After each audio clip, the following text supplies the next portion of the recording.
En esta ocasión vamos a hablar del Plan de Desarrollo Económico y Social del doctor Virgilio Barco Vargas en el periodo de 1986-1990 y el cual tiene unos factores e indicadores muy importantes como fue la erradicación de la pobreza absoluta, la participación del ente estatal en cuanto a las políticas públicas y la reforma agraria para implementarlos a todos los campesinos y a las ciudades que estaban y al campo que estaban menos favorecidos en Colombia. Este capítulo se vio marcado también por el índice de violencia que había en ese momento en el país debido al narcotráfico. La ola del narcotráfico enlutó a muchas familias colombianas y pues realmente no dejó de desarrollar en sí las políticas públicas a cabalidad del doctor Virgilio Barco. Además de esto, vamos a hablar de los indicadores y las fuentes que utilizaron para lograr este impacto económico y este cambio que se logró en Colombia a raíz de la gestión del presidente Virgilio Barco. Este trabajo es presentado a la doctora María Eugenia Sevillano por parte de Darcy Fernando Mina y quien les habla, Víctor Manuel Medina. Muchas gracias. Bibliografía de Virgilio Barco Vargas. Fue un ingeniero civil, empresario, activista por los derechos humanos, un político colombiano, miembro del Partido Liberal Colombiano. Ocupó varios cargos públicos importantes como el de alcalde mayor de Bogotá a finales de los años 60, varios ministerios, un periodo corto en el Congreso colombiano y finalmente la presidencia de la República de Colombia en el convulso periodo de 1986 a 1990, con la votación más alta de la historia para ese momento. Con la salida de los liberales del poder, Barco se declaró en oposición al gobierno, viéndose obligado a salir del país en los años 50. También fue parte de la oposición a la dictadura militar del general Gustavo Rojas Pinilla y participó en la campaña presidencial de Alberto Lleras Camargo durante el sistema de Frente Nacional, en el que también estuvo involucrado desde su raíz, ya que apoyó todas las campañas presidenciales exitosas desde 1958 a 1974. Posteriormente fue senador de la República, ministro de Obras Públicas, ministro de Agricultura y embajador ante el Reino Unido.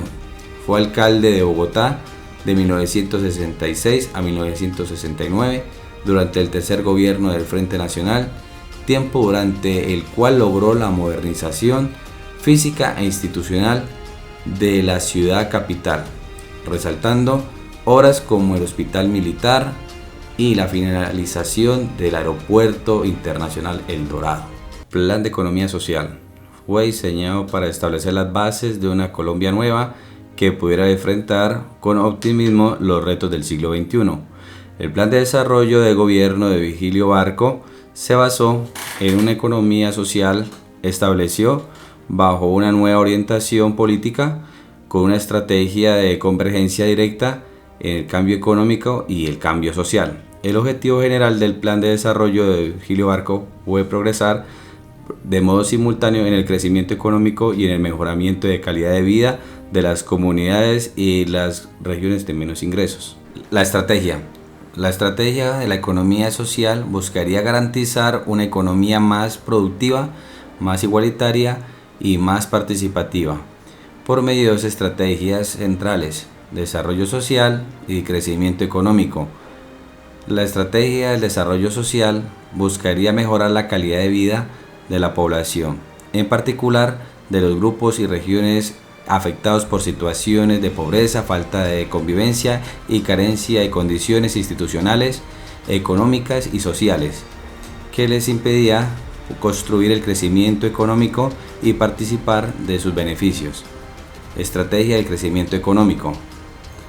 buscaría establecer las condiciones para lograr el crecimiento sostenido de la producción y el empleo, apoyado en la ampliación del mercado interno y externo, mediante la reorientación de la inversión pública, el impulso a las exportaciones y el crecimiento de la inversión productiva.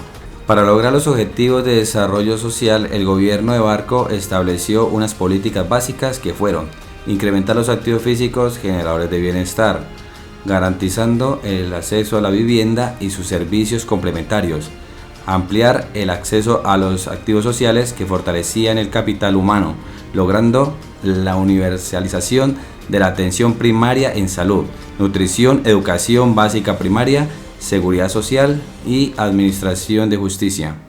Garantizar la provisión de activos productivos que mejorarán el ingreso, creando condiciones favorables y acceso a créditos, a la tecnología, la tierra y los mercados. Fortalecer la democracia participativa, logrando la reconciliación del Estado con la comunidad. Planes prioritarios. 3 planes prioritarios articularían las políticas y las acciones gubernamentales para el desarrollo social. El Plan para la Erradicación de la Pobreza Absoluta, el Plan Nacional de Rehabilitación y el Plan de Desarrollo Integral Campesino. Estos planes tenían como objetivo comunes la erradicación de la pobreza y el fortalecimiento democrático. El Plan para la Erradicación de la Pobreza Absoluta buscaría afrontar los factores sociales, económicos y políticos determinantes de la pobreza. El Plan para la Rehabilitación buscaría adelantar acciones para erradicar la pobreza e impulsar el crecimiento económico. El Plan de Desarrollo Integral Campesino lucharía para erradicar la pobreza campesina y mejorar las condiciones de producción y comercialización. Para lograr los propósitos del gobierno de Barco, establecieron los siguientes lineamientos de política para el crecimiento económico y el empleo. Expandir los mercados internos y externos, aprovechando al máximo la capacidad de compra interna, pública y privada, y las oportunidades que ofrecía la economía internacional. Recuperando e impulsar la capacidad productiva de la economía mediante inversiones que renovaran los activos de las empresas y permitirían lograr niveles de competencias en precio y calidad. Ampliar y rehabilitar la infraestructura física disponible mediante inversiones públicas que hicieran más eficientes y eficaz el apoyo al sector productivo. Modificar la estructura de producción y consumo a fin de utilizar de modo intensivo la mano de obra, las materias primas y los insumos nacionales en la elaboración de productos de consumo masivo, con alto potencial de colaboración en los mercados externos. Las políticas para el crecimiento económico y el empleo se derivarían de los lineamientos orientados al manejo macroeconómico y sectorial que se vería la reorientación del gasto público, la expansión de las exportaciones y el crecimiento de la inversión privada.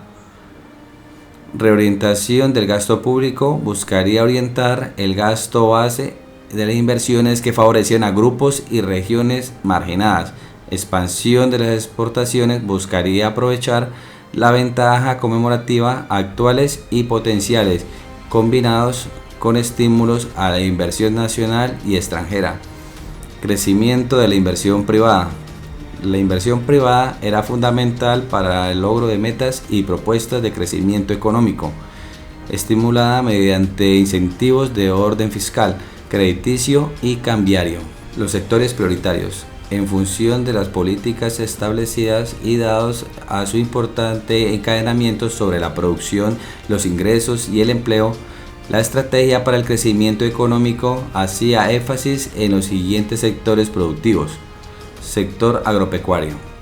Se orientaría a aumentar la producción y la productividad, en especial la de bienes básicos y exportables, de tal manera que los resultados contribuyan a expandir el mercado interno y a promover la capitalización del campo mediante la inversión pública y estímulos de inversión privada, que eleve la rentabilidad de la producción agropecuaria.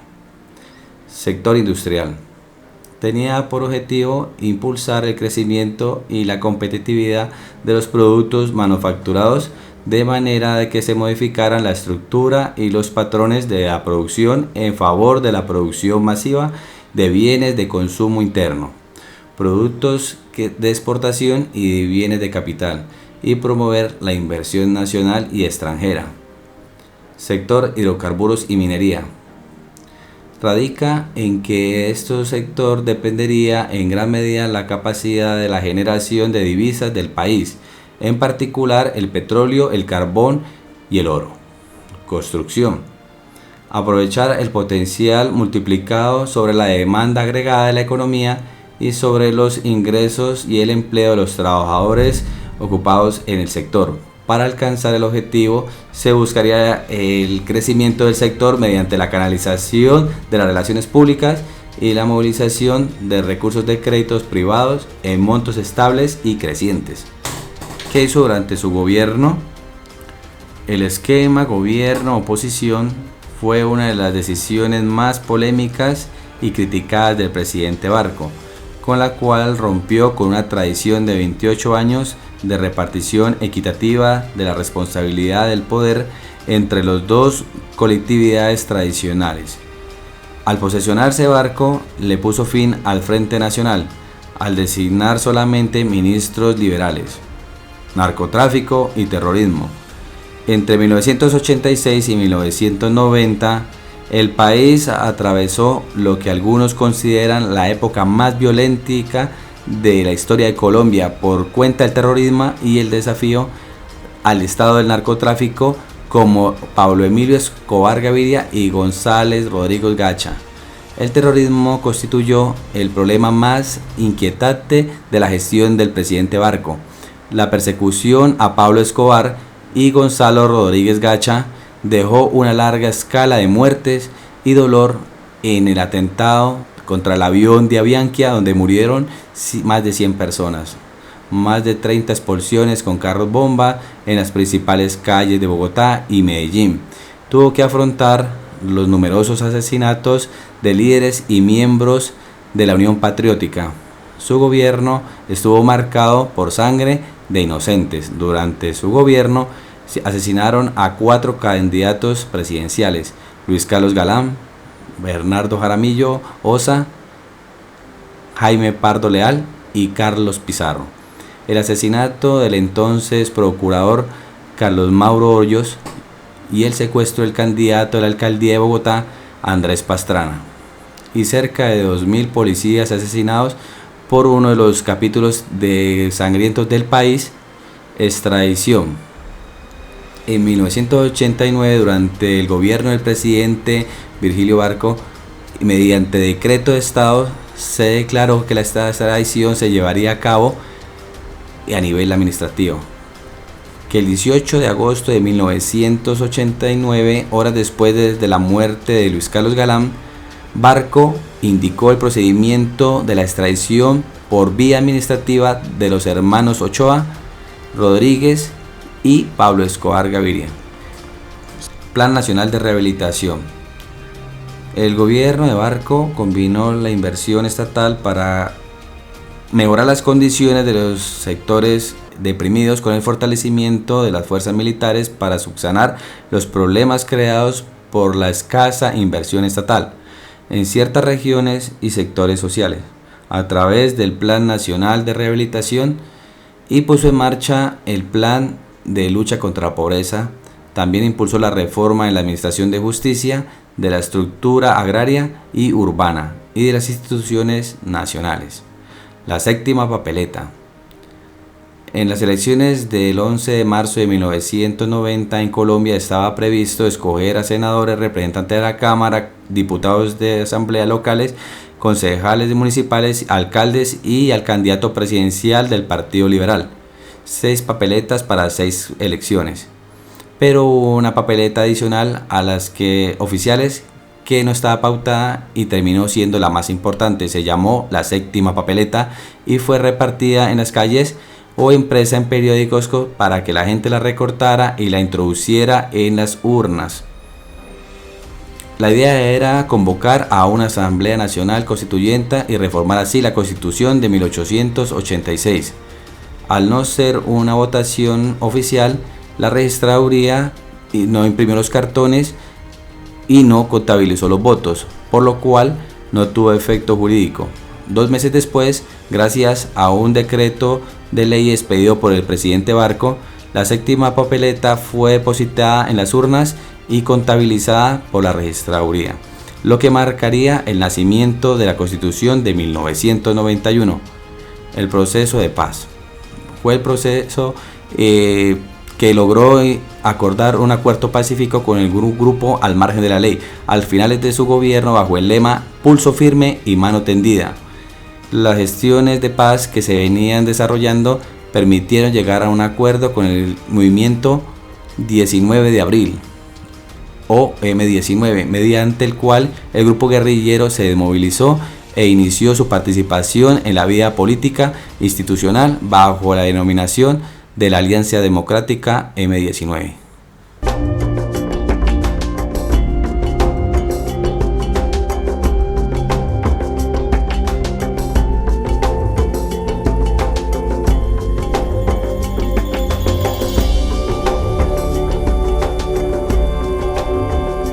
Desmovilización del M19. Durante los años 80 el país se vio afectado seriamente por el aumento de las acciones guerrilleras. Ante esta situación, el Estado colombiano inició diálogos de paz sin descuidar la ofensiva militar contra la insurgencia. El M19, fatigado por la lucha y debilitado militarmente, se acogió a las políticas pacifistas del presidente Virgilio Barco. Ciudadano Carlos Pizarro León Gómez, ciudadano Antonio Navarro Wolf. Entre enero de 1989 y marzo de 1990, luego de varias conversaciones, el gobierno logró la desmovilización y disolución de esta organización armada, que luego se convirtió en partido político. Este es el primer ejemplo de un proceso en el cual se ha alcanzado el suficiente consenso para aclimatar la paz entre el Estado y una organización rebelde en actividad. Sin duda, esto tiene un significado especial para Colombia y también para todas aquellas naciones que luchan por encontrar una vía hacia la reconciliación nacional. Fue un hecho histórico, porque era la primera vez que un grupo guerrillero se desmovilizaba y se reincorporaba a la vida civil. El 9 de marzo de 1990 se firmó el acuerdo de paz que desbordó el entusiasmo del pueblo colombiano. Después del armisticio, los miembros del M19 se unieron a varios grupos de izquierda para crear un nuevo partido, la Alianza Democrática M19.